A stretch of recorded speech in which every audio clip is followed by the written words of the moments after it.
Whew. I got my ass kicked. A little bit of pressure does magic, I think.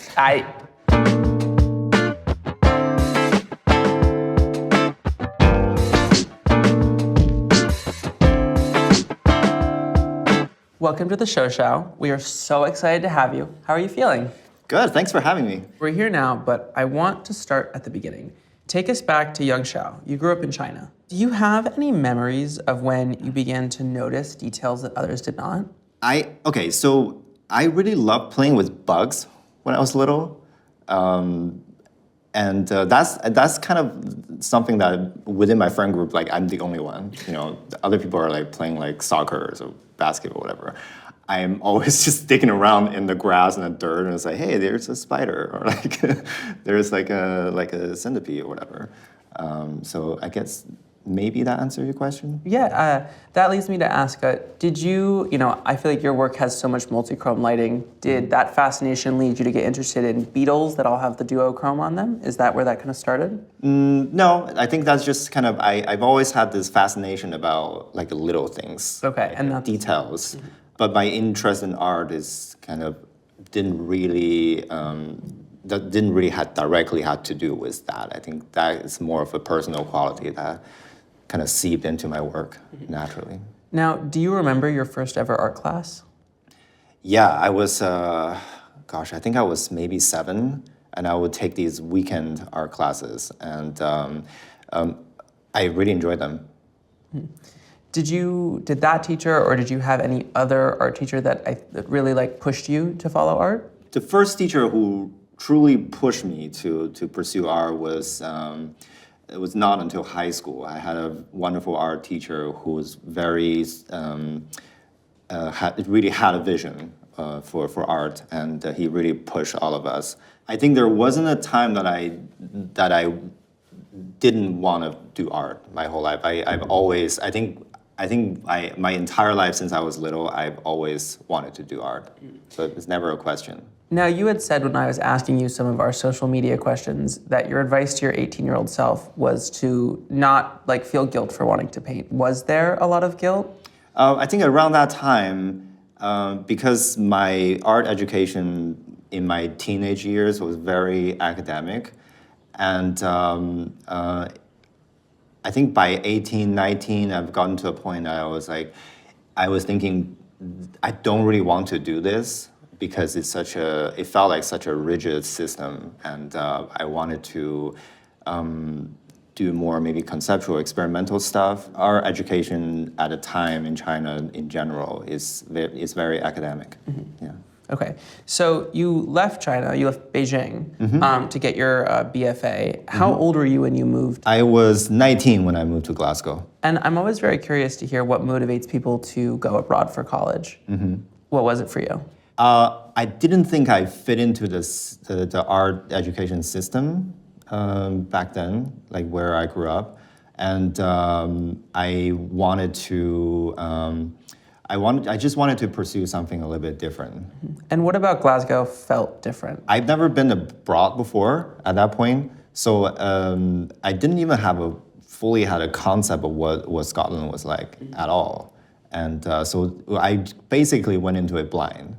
And so everything about it was a brand new experience for me. I just dropped in. I mean, language issue 100%. But I think when you are dropped into a new environment like that, it's like you throw a baby into the water, and they kind of naturally just learn. You know, they paddle around, and then they figure out. And I feel like that was my experience. Like, yeah, it was stressful, it was difficult, but you just figure out. Now, what was college Xiao like? I was very shy. So not a partier? No, I mean I wanted to go to parties, but I was very, very shy. Interesting. Yeah. Is there something you still really miss from Glasgow? I really like the city. It's a very artsy kind of it has a very artsy vibe. And it's like a place where you can kind of do whatever you want, really. And no one judges you for who you are or what you do.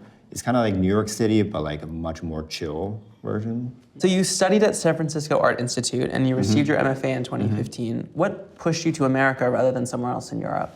When I decided I'm going to go to the U.S. for grad school, it was kind of, it was kind of a quick decision. I applied for several schools, and I know you're probably looking for a more dramatic answer, but like really, like SFAI was the school that accepted me, and I'm really glad I went because like it was so different. Like I feel like I was in one kind of environment for so long, and suddenly I was thrown into a completely different environment.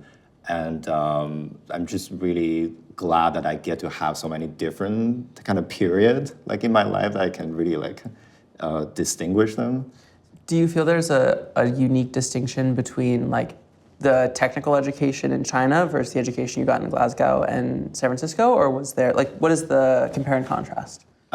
In Glasgow, I mean in Europe in general, they don't really give you much kind of directions or like tutorials, anything like that at all. So you're very much self-directed. So you're given a studio space for yourself, which is really nice, but you barely see your professor. You see them maybe like 3 times a year, and then you attend the art history lecture once a week, and that's it. You spend the rest of the time completely on your own, and then you're left there to figure your own stuff out. In the U.S., I think the school is a lot more hands-on. Like you go to classes, and sometimes you do assignments, and the professor is a lot more involved.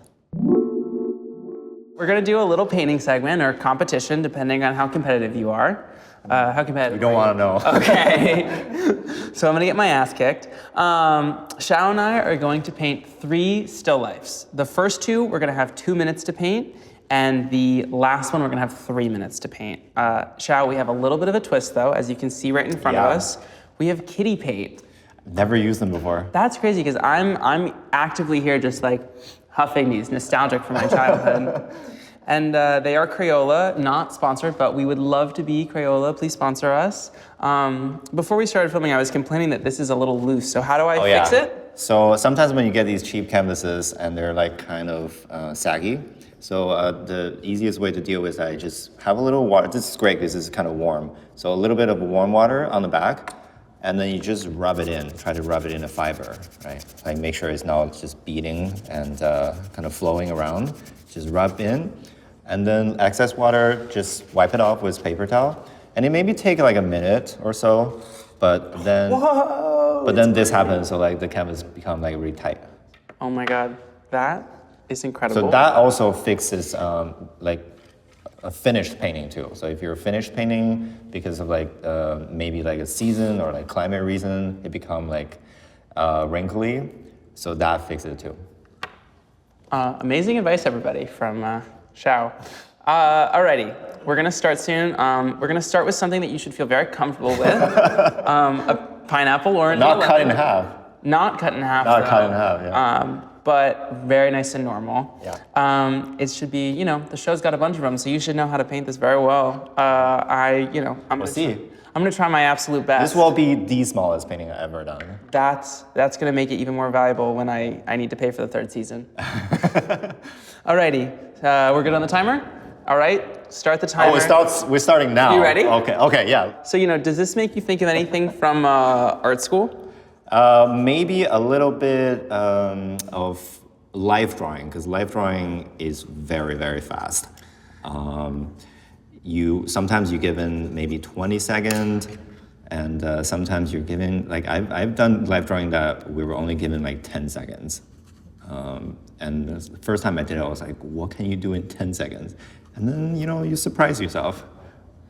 Amazing. In life drawing, I almost failed in my freshman year. My teacher had to look at me and be like, listen, sweetie, you need to come into class.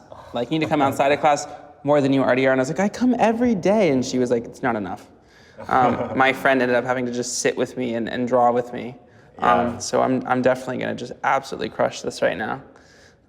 Yeah, but I redeemed myself. I did actually. Even when you're good at something like a drawing, it takes a little bit of time to warm up. So your first drawing is always going to be the worst one, and then it gradually gets better. Mm-hmm. Yeah, I got better eventually. I didn't fail. I'm here, and good to know. I have a degree in art now, so she didn't fail me too bad. Yeah. Yeah. Wow. Jeez, are you feeling a little bit more? So with 2 minutes, you really don't have time to work on any detail. So I'm just kind of painting them as kind of a mass of, as kind of like a little blobs with like the essential colors in them. Have to like kind of constantly remind myself that I need to keep an eye on it, because sometimes you can kind of forget to actually look at the object. Which I am doing, because I just painted this totally wacky because I did not look at my object. Okay, ready? Ready? Okay, 3, 2, 1. Oh, yours is so good. Okay, show the camera, and we'll. Guys, can you see this?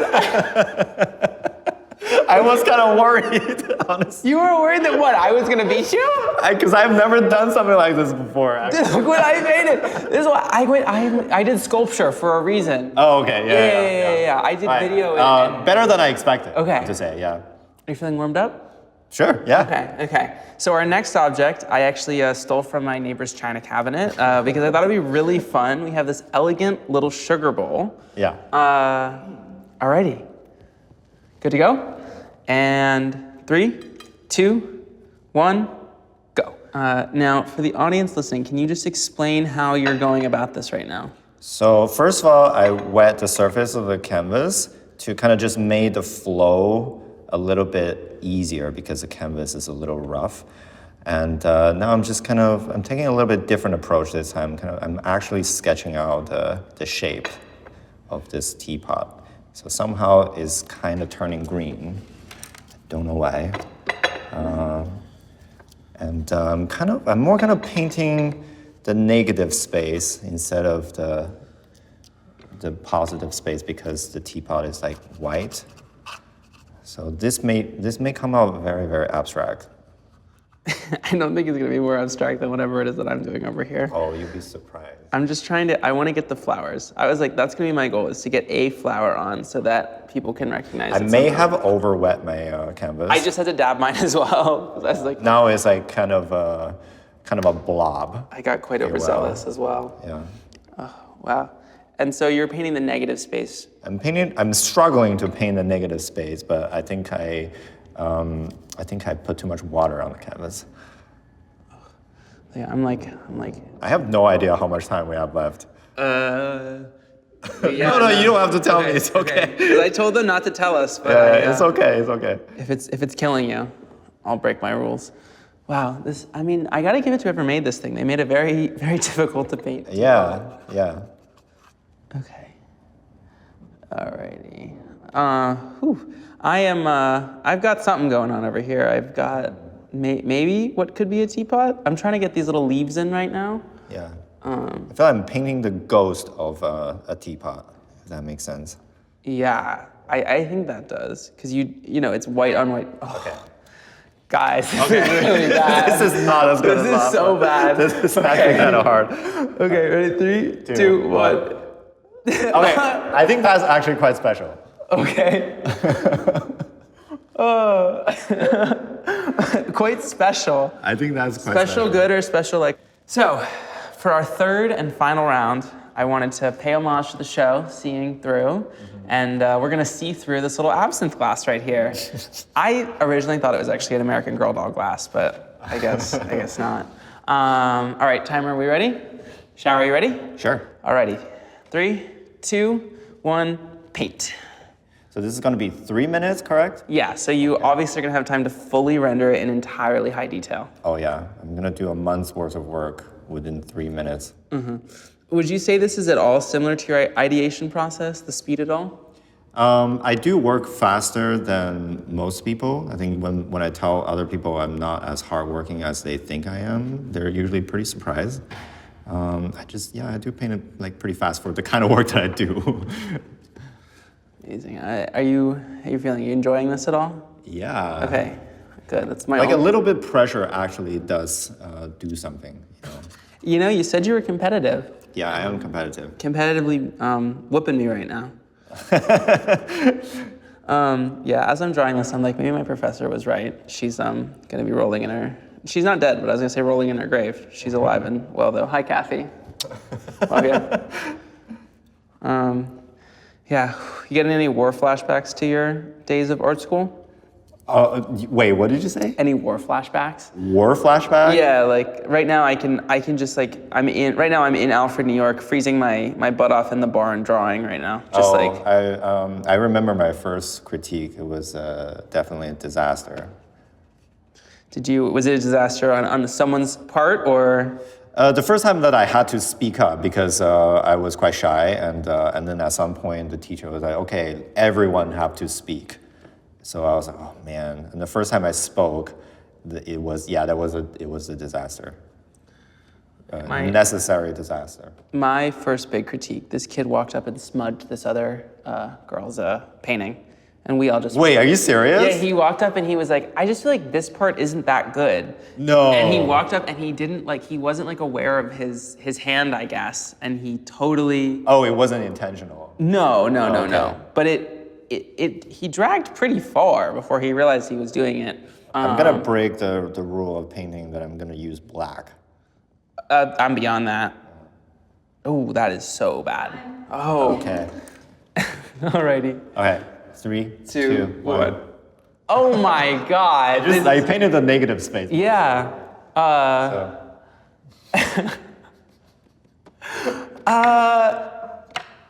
Okay. That was fun. I had a lot of fun. Yeah.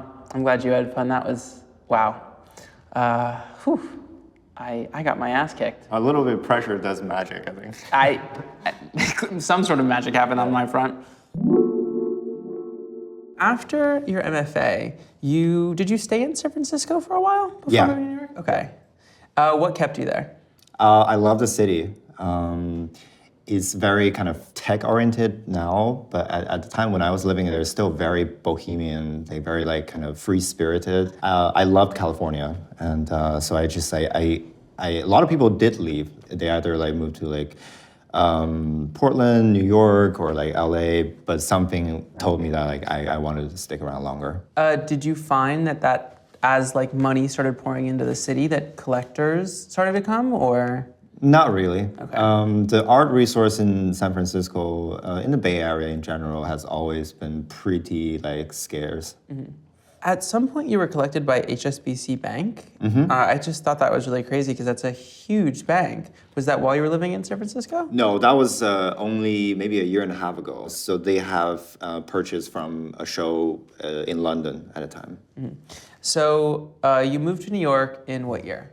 In 2019. Okay. Yeah, mid-2019. Do you feel that moving to New York and moving into a true art scene was a catalyst for your career? Yeah, especially New York has such a huge painting scene, and I just felt like I knew this was the place for me because of what I do. Would you move back to San Francisco ever, or? I would love to visit.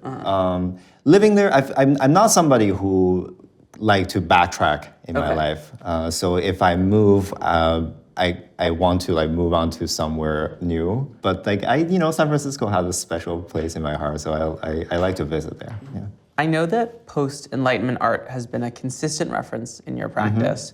What originally pushed you to leave that full realism and start to inject your multichrome lighting and really construct these scenes?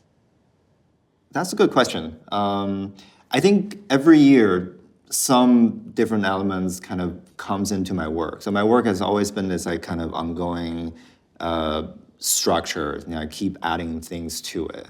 I started working on more constructed scene. I would say even dating back to grad school when I was still in school.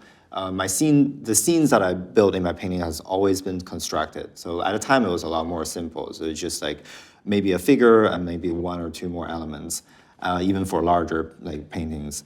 And I think as my practice went along further, it just got a little bit more complex. There's more and more things like being added to it because I'm crazy. I'm just, it always has to be more. And you were once quoted saying, "I source from photographs of sites and models, which I digitally manipulate to build sets." Mm-hmm. Do you think you could take us through just the thought process and just the process in general of building those sets? The set building usually happens digitally. So I use Photoshop as a tool to kind of develop ideas. So there's a lot of like digital collage.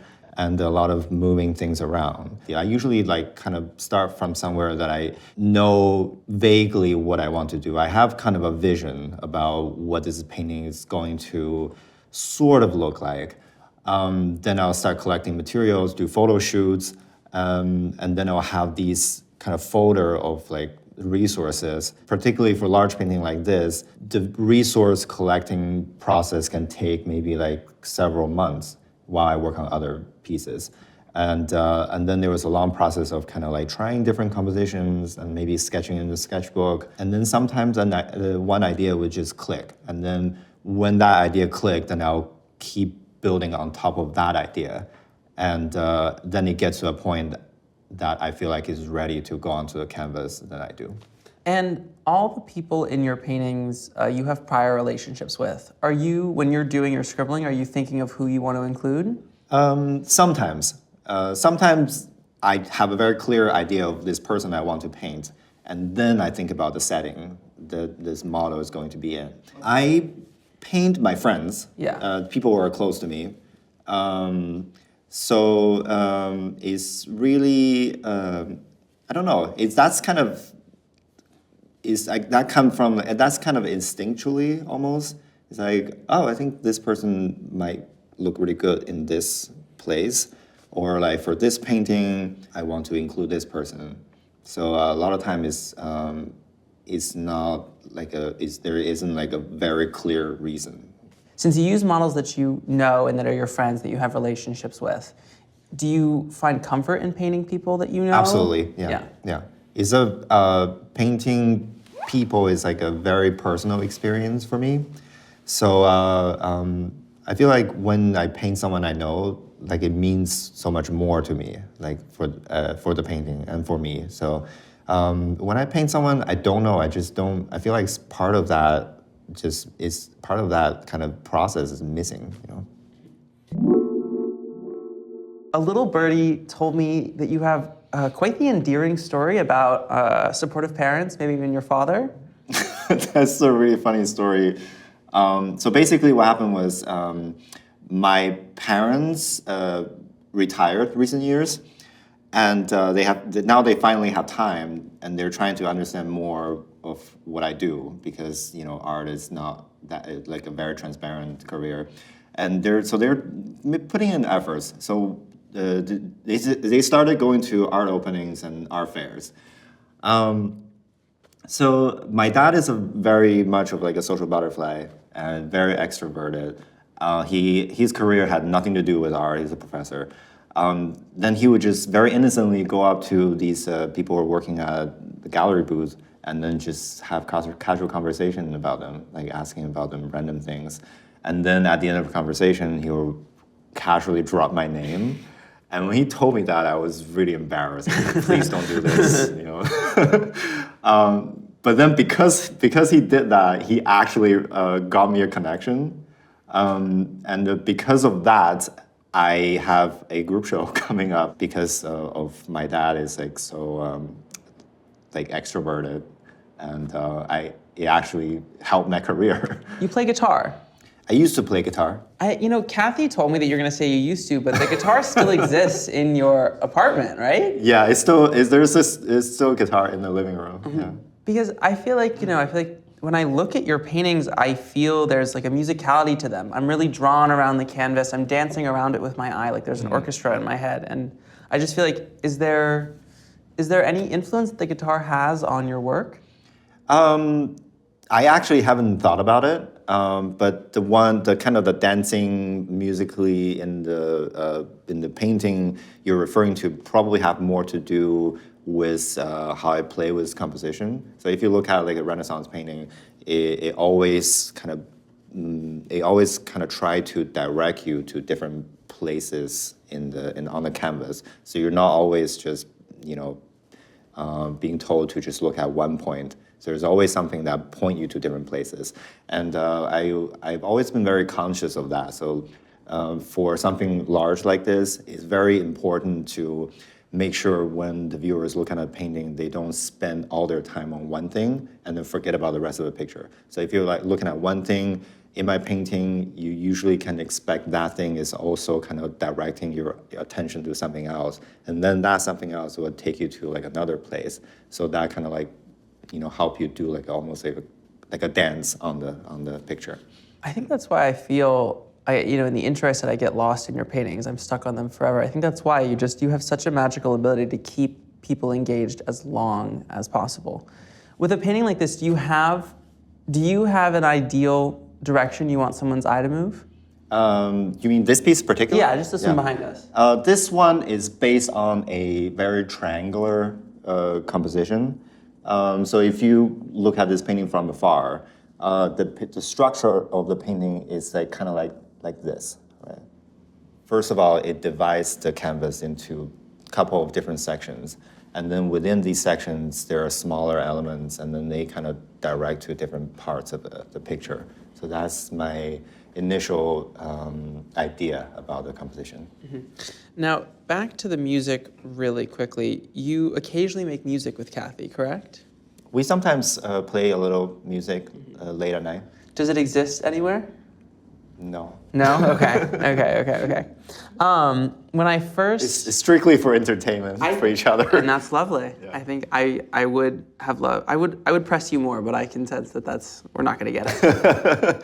I'll tell you, like sometimes we try to maybe do a little like Simon Garfunkel, and maybe we'll do a little like Leonard Cohen, stuff like very simple music, like guitar and like a singing. Kathy is a very good singer, so like sometimes I'll do a little bit of guitar, and then she can like, it helps her sing. So, and you share a studio with Kathy, correct?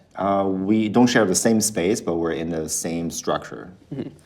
And can you tell us just basic, what about that? Is there something fun about that? Is there something difficult about sharing a studio with your partner? I think it's wonderful. Painting can be a very like lonely job to have, and having someone that you're very close to in your life, kind of very nearby, just add a little bit of color in your life. Otherwise, you're really just spending like 5-6 hours sitting there and not talking to anyone. And I have had that before. Let's say like if she's like going to a residency for months. And I've definitely gone through experience of not talking to anyone for like something like 2 to 3 days, and it was really tough. Do you find yourselves critiquing each other's work? We normally leave each other alone because our works are completely different. Like she does multimedia, like abstraction. I do this. So we normally kind of don't get into each other's way. But sometimes every artist have moments of confusion. It's like, I don't know what I'm doing. It's like, I don't know if this is working. And then we'll peek into each other's studio and say, hey, can I get your eye on this? Mm-hmm. Does she have a favorite part of your work? Favorite part of my work? Yeah. Probably is when I paint her. Which she is on the left side of this canvas, right? And the secretly appear a second time. Now, how does she feel about the pile of coffee cups? The pile of coffee cups. Oh, and she thought it was funny. This has happened a couple times. Last time it happened, it wasn't coffee cup. Last time it was LaCroix cans. Okay. It was summer, and we kind of had this like LaCroix addiction, and it got out of control for a couple months. Have you ever thought about painting these accumulations? No, because I don't know. That's almost too sculptural. It's like that's the territory of sculpture, and I'm on the other side. Yeah, you don't want to bleed into the other industries. Yeah. Now, this show that we're in is lovely. It's titled Seeing Through. Mm-hmm. It's focused on paintings of reflections and mirrors and looking through glass. Is that a good little synopsis of it, or would you say? I consider that as a entryway into something a little bit more expansive. Mm-hmm. Could you expand? So the way I think about painting is not, I don't think about art in general as something that kind of contains a concept that kind of grounds everything in that concept. I kind of treat my work as like, I'll give it an opener, like a doorway. So in the case of this body of work, there's elements of reflection. So in almost every painting, there's elements of mirror. There's elements of like duality. So I kind of consider that as a way to like enter the painting, and then maybe when you kind of look at the rest of the work, the content of the work, maybe kind of keep that in the background, and that kind of like help you, maybe like push you to think about the existing pictures a little bit differently. So the show's done now. It's up for a few more weeks. And what is next for Xiao? So I'm going on a residency in Italy next month. This month, actually. No, Lovely. Yeah, I keep thinking it's still February. So I leave literally the day after the show closes. Is there a goal you've yet to achieve? No, I'm supposed to donate a painting, but it's gonna be small. And the rest of the residency, I'm gonna treat it as a vacation. There's no other goals in your career that you feel, no other museum collections you want to get to? I hope so. That's not really up to me. But yeah, I feel like my role in this is just to make the best work I can. And in terms of what collections it goes into, I'm not saying I don't care, but I don't really care. That's amazing.